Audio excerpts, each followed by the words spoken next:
a questão principal aqui é se é possível o chefe do Poder Executivo, no caso, o chefe do Poder Executivo Estadual, por decreto, afastar a incidência de uma lei que gere efeitos na administração pública.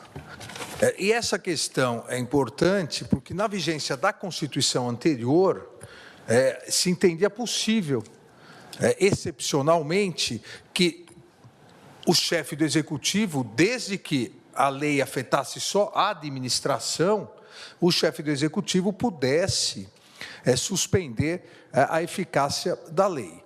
Mas isso existia, presidente, por dois motivos. O primeiro motivo, obviamente, porque havia uma concentração de poder no Executivo e um desequilíbrio entre os poderes. Devemos lembrar que tanto o chefe do Executivo Nacional, antes da Constituição de 88, durante o regime militar, era eleito indiretamente, quanto os chefes dos executivos locais também. Era uma forma de retirar a possibilidade do judiciário analisar, era uma concentração de poder no chefe do Executivo. E um segundo ponto é que a jurisdição constitucional brasileira, até 88, principalmente a jurisdição constitucional concentrada, era extremamente frágil. Nós todos nos recordamos que foi a emenda 15, em 65, que trouxe o chamado controle abstrato de constitucionalidade para o Brasil, mas de uma forma extremamente ainda tímida. Só o Procurador-Geral da República poderia ingressar com a chamada representação de inconstitucionalidade, e o Procurador-Geral da República, à época, não tinha a independência funcional que teve a partir de 88, porque o Procurador-Geral da República era escolhido livremente pelo Presidente da República, inclusive fora da carreira, e poderia ser demitido a qualquer momento, ou seja, a sua investidura e a sua destituição eram absolutamente idênticas ao de um ministro de Estado. A Constituição de 88 veio e resolveu esses problemas. A Constituição de 88, ela não só ampliou a jurisdição constitucional, previu ação direta, DPF, um pouco depois, com a emenda número 3, em 17 de março de 93, a ação declaratória, mas também ela ampliou a legitimidade para essa propositura.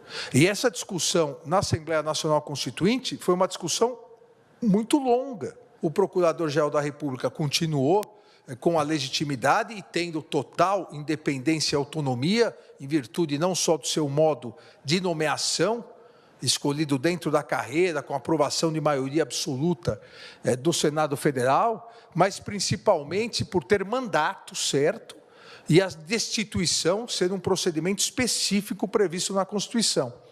Mas, além disso, se permitiu a maior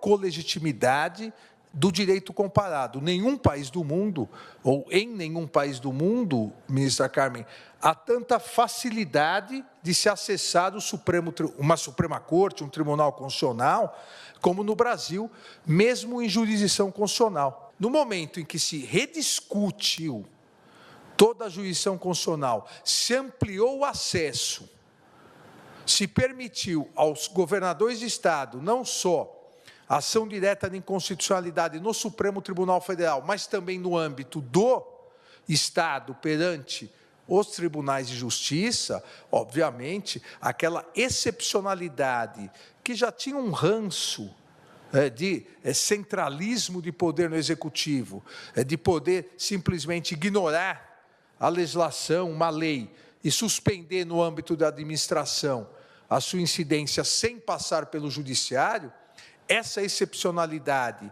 de tempos de exceção no Brasil, ao meu ver, não foi recepcionada nem pela interpretação constitucional. Ministro Alexandre, apenas para lembrar nessa rememoração histórica que Vossa Excelência faz, que este Supremo Tribunal já tinha assentado e acertado por consenso que nem sob a égide da Carta de 69 os governadores não poderiam fazer isso. O voto, no caso mais conhecido, foi do ministro Oscar Dias Correia, que dizia: a jurisdição constitucional é do Poder Judiciário.